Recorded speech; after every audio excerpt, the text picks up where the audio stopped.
Dans ce nouveau programme, je vais vous commenter l'épisode 99 de votre série La Patrona.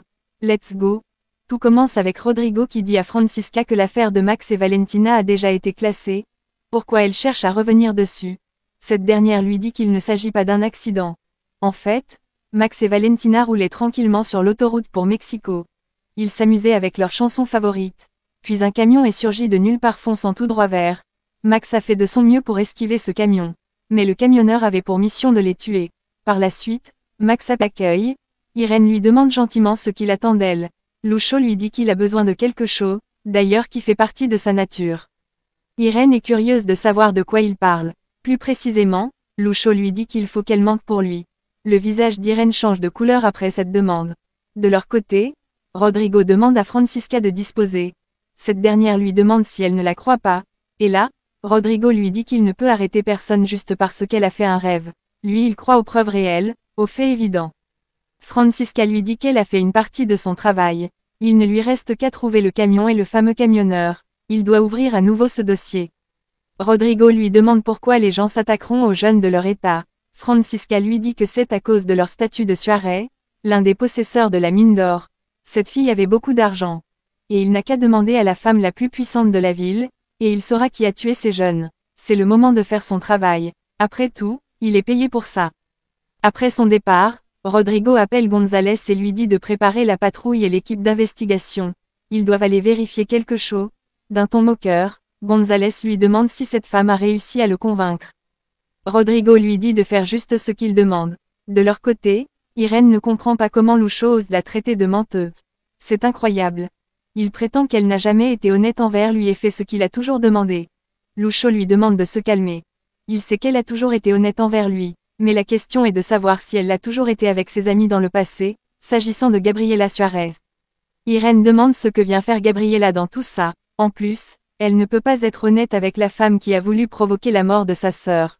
Lucho lui dit qu'elle peut se tromper. Peut-être ce n'était pas Gabriela. Et là, Irène lui demande ce qu'il en sait sur la mort de sa sœur Julia. Ce dernier lui dit qu'il en sait beaucoup sur cette affaire. Mais il ne peut lui dire que s'il a totalement confiance en elle, et pour avoir sa confiance, elle doit mentir en vergogne comme sa belle-mère sait très bien le faire. Irène doit tout faire pour gagner sa confiance. Plus tard, Francisca explique ce qui s'est passé lors de sa déposition. Elle a tout avoué à Rodrigo concernant ce fameux rêve. Gabriela lui demande si Rodrigo l'a cru. Cette dernière dit oui. D'ailleurs, il a engagé une patrouille pour aller dans les lieux et vérifier.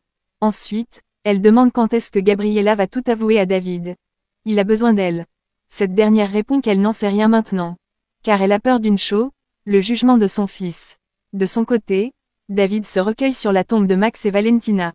Il se sent seul après leur départ. Quelques heures après, Alejandro rentre à la maison, et accueille sa fille chaleureusement. Irène est aussi contente de voir ce beau geste envers sa fille. Puis, Irène dit discrètement à Alejandro que Lucho lui ait parlé de leur plan, et elle est prête à l'appliquer. Alejandro lui demande d'être discrète. De leur côté, pendant que Veronica discute avec ses collègues concernant le renouvellement du club, David arrive et passe à nouveau la commande d'un verre d'alcool. Veronica se précipite et l'empêche de boire. Elle est curieuse de savoir ce qui ne va pas avec son mental. Pendant qu'Alejandro aide sa fille dans ses devoirs, subitement, la petite commence à saigner. Elle a une hémorragie. Alejandro se précipite vers elle pour la secourir. Il fait du mieux qu'il peut pour calmer. Il se montre affectueux envers la petite. De son côté, Veronica conseille David sur son état mental. L'alcool ne fait que le détruire, rien de plus. C'est mauvais pour lui, en plus à son si jeune âge. Il finira par ressembler à son père Fernando avec ce comportement. David lui dit qu'elle lui rappelle beaucoup sa mère quand elle agit comme ça. Sa mère était beaucoup stricte envers lui quand il faisait une erreur. Et là, Veronica est en train de faire la même chose. Face à ses propos, Veronica verse une goutte de larmes. David à son tour s'attriste, au moins une personne se soucie de lui.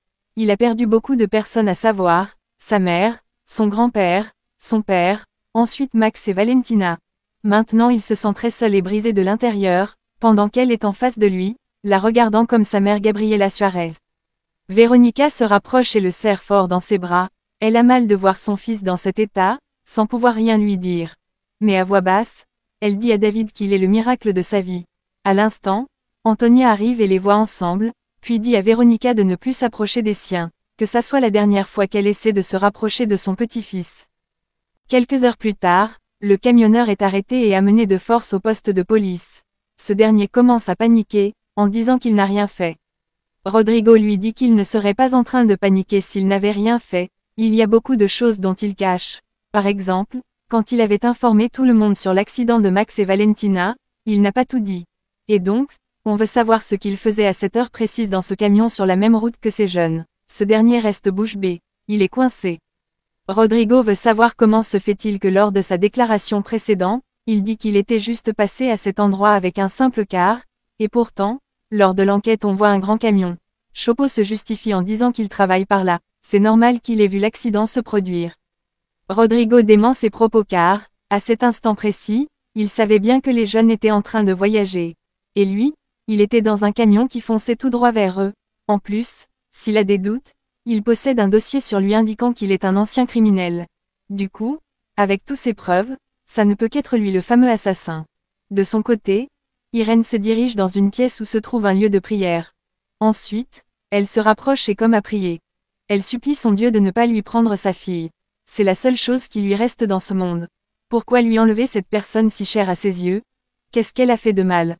En se posant cette question, elle se souvient de la fois où elle avait trahi Gabriela. Ce souvenir vient subitement et elle se met à regretter le pourquoi elle avait trahi cette femme innocente. Dans une autre chambre, Alejandro est stressé à cause de la santé de Lucia. À l'instant, Gabriela entre et essaie de le réconforter. Alejandro explique que les médecins ont amené Lucia aux urgences pour poursuivre l'opération. Et la pauvre, elle était nerveuse de savoir qu'elle peut mourir d'un moment à l'autre. Mais Gabriela lui demande de ne pas penser ainsi, Lucia va s'en sortir. Alejandro par contre ne sait pas quoi faire si l'opération se passait mal. Gabriela essaie de le calmer du mieux qu'elle peut. Pendant qu'elle console Alejandro, Antonia entre et les surprend à nouveau ensemble. Elle s'énerve contre Veronica, car cette dernière est toujours sur leurs pattes. Vu la situation, Veronica préfère s'en aller pour éviter un nouveau scandale à l'hôpital. Quelques minutes après, Antonia est contactée par Macario, qui l'informe qu'on a attrapé le camionneur. Et en ce moment, il est sous les bras de son ami Rodrigo. Du côté d'Irène, la pauvre regrette ce qu'elle a fait à Gabriela, et lui demande Paro où elle se trouve. C'est trop tard pour réparer son erreur. Pendant ce temps, Gabriela est juste derrière elle et entend tout. Irène continue en disant qu'elle aussi a eu un fils, et elle l'a perdu. Et donc, elle sait ce que ça fait de perdre un enfant. Du coup, elle la supplie d'avoir pitié d'elle, et de ne pas lui prendre son enfant. Elle est terrorisée à l'idée de perdre sa fille.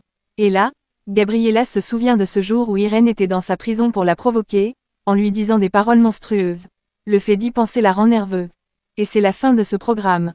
Dites dans les commentaires si vous pensez que Gabriela arrivera à pardonner à Irène, pour que sa fille ne meure pas. Abonnez-vous pour ne pas rater la suite de ce programme. See you soon.